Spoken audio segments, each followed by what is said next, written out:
No one wanted the Apache girl in shackles. Until the outlaw chief cut her chains, the desert did not forgive weakness, and it did not forget cruelty, and that was why the crowd had gathered in silence beneath the burning Arizona sun, their boots grinding dust into the earth, as if they were trying to bury something that refused to die.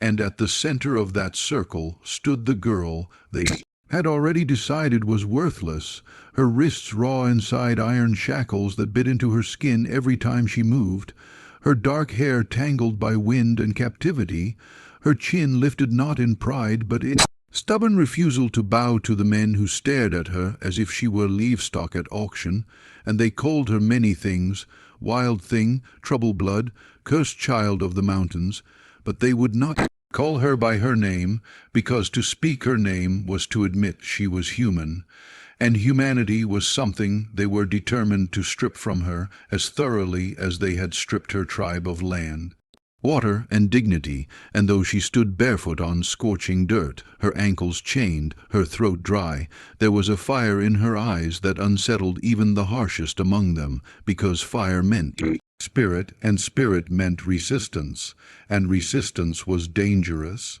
Her name was Ayana, though no one there cared to remember it, and she had been taken at dawn 3 days earlier when soldiers stormed the ravine where the remaining Apache families had been hiding.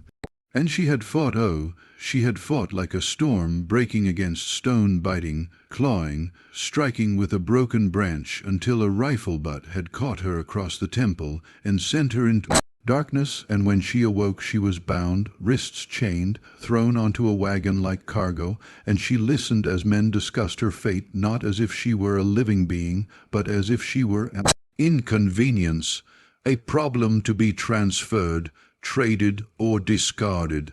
Now she stood before settlers and traders who had been summoned under the pretense of opportunity, because cruelty often wore the mask of business, and a heavy-set man in a dusty coat cleared his throat and announced in a voice meant to sound official that the girl was unclaimed, unwanted by her scattered kin, and available for indenture, labor, or whatever arrangement might remove her from military custody without further expense, and he said it as if he were doing someone a favor, as if shackles were generosity and survival was charity, and a few men chuckled while others avoided looking directly at her, because looking too long into her eyes made something uncomfortable stir in their chests, something like guilt. But no one stepped forward, not the rancher with cracked hands, not the merchant with calculating eyes, not even the woman who whispered that perhaps the girl could be trained into obedience. They saw trouble in her posture, rebellion in the way she refused to lower her gaze, and fear disguised itself as practicality as they shook their heads one by one, muttering about temper and risk, and the danger of keeping someone whose spirit had not been properly broken. And so she remained there in the circle, rejected not because she lacked strength, but because she possessed too much of it. The officer's patience thinned beneath the sun, and he grabbed the chain at her wrists, jerking it sharply so she stumbled forward, her knees striking dirt, and a murmur passed through the crowd, some satisfied, some uneasy, but Ayana did not cry out. Not when gravel tore her skin, not when the iron bit deeper, because she had already decided that if they meant to destroy her, they would have to do it without hearing her beg, and there is a kind of power in silence that unnerves tyrants more than screams ever could. Last chance, the officer barked, no one wants her. Silence answered him. And then came the sound that did not belong to the scene, the slow, deliberate rhythm of hooves against hard earth, approaching not in haste but in certainty, and the crowd parted instinctively before they even saw him, because men who live by fear can recognize something greater than their own, and through the parted ring rode a figure clothed not in uniform nor in settler's dust but in the weathered leathers of someone who belonged neither to law nor to submission, his presence carrying the quiet authority of mountains that had watched generations rise and fall, and whispers began. Before his boots even touched the ground, the outlaw chief. They had other names for him too: Ghost of the Canyon, Rebel Wolf, Traitor to Treaties, but none dared speak them loudly, because the man who now dismounted with measured calm had made a habit of rewriting outcomes that powerful men thought were already decided, and he walked forward without asking permission, his gaze sweeping once across the circle before settling on the girl in chains. And in that moment something shifted, subtle yet undeniable, as if the desert itself leaned closer to watch.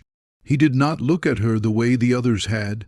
He did not assess her like merchandise or threat. He saw her.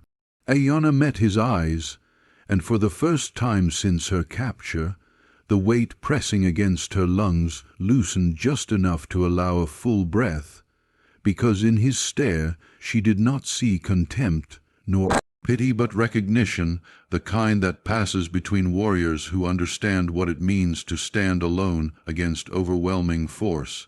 And though she did not know his name, she knew instinctively that he was not here to claim her as property. The officer straightened, irritation flickering into caution. "This is military matter," he said stiffly, "unless you've come to purchase." The outlaw chief tilted his head slightly, as if considering the absurdity of the word, and then he stepped closer, boots stirring dust around Ayanna's knees, and he reached not for a coin purse, not for paperwork, but for the chain itself, his fingers brushing the iron with deliberate calm, and the officer bristled. "Careful," he warned. "Careful," the chief repeated softly, and there was something in his tone that made even the wind pause. "You parade a child in irons beneath open sky and speak to me of care." A few in the crowd shifted uncomfortably. "She's trouble," the officer snapped. "No one wants her. Take her if you're so inclined. Saves us the burden." The chief's eyes flickered once more to Ayanna's bruised wrists, to the dried blood at her temple, to the fierce, unbroken fire she still carried despite everything designed to extinguish it, and then, without flourish or announcement, he drew the blade at his side, not in threat, but in purpose. And before anyone could fully process his intent, the metal edge came down hard against the chain. Sparks flashing as iron split under force and precision, the shackle snapping open with a crack that echoed across the desert like a gunshot of defiance. Gasps rippled outward. Ayanna's wrists fell free. For a heartbeat no one moved. The officer's hand hovered near his pistol, uncertain whether outrage outweighed caution, and the chief met his gaze evenly, blade still in hand but angled downward, a silent declaration that he sought no blood today yet feared none either, and something in that stillness, something ancient and unyielding, made the officer reconsider the cost of escalating the moment, because this was not man who would retreat once challenged, and the crowd, sensing the fragile balance, held its collective breath. "She's under my protection now," the chief said, voice steady as canyon stone. No proclamation, no dramatic speech, just a statement of fact. The officer weighed pride against consequence, and pride lost, because there are battles that can be won with bullets and others that cannot.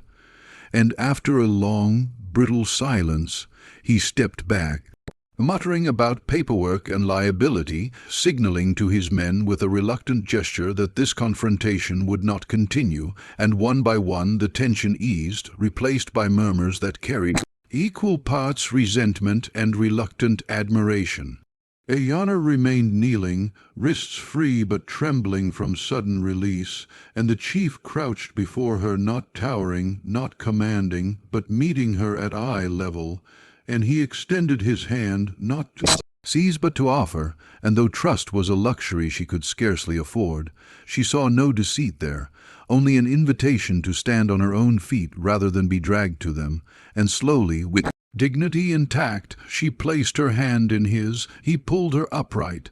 The desert wind rose as if applauding. And as they walked away from the circle that had so easily dismissed her existence, leaving behind the stunned faces of those who had chosen indifference over courage, Aeona understood something she had not dared hope for since dawn 3 days earlier, that being unwanted by the cruel did not mean she was worthless, that rejection by the fearful did not define her fate, and that sometimes all it takes to shatter a cage is one person willing to stand between oppression and its intended victim. Behind them, whispers would grow into stories, and stories into warnings, because the outlaw chief had not merely cut iron that day. He had cut the illusion that power belonged exclusively to those who wielded authority, and in doing so he had altered the trajectory of a girl the world had already discarded. Ahead lay uncertainty, pursuit, and conflict that would test them both. But as the sun dipped lower and their shadows stretched long across open land, Aeona did not look back at the place of chains.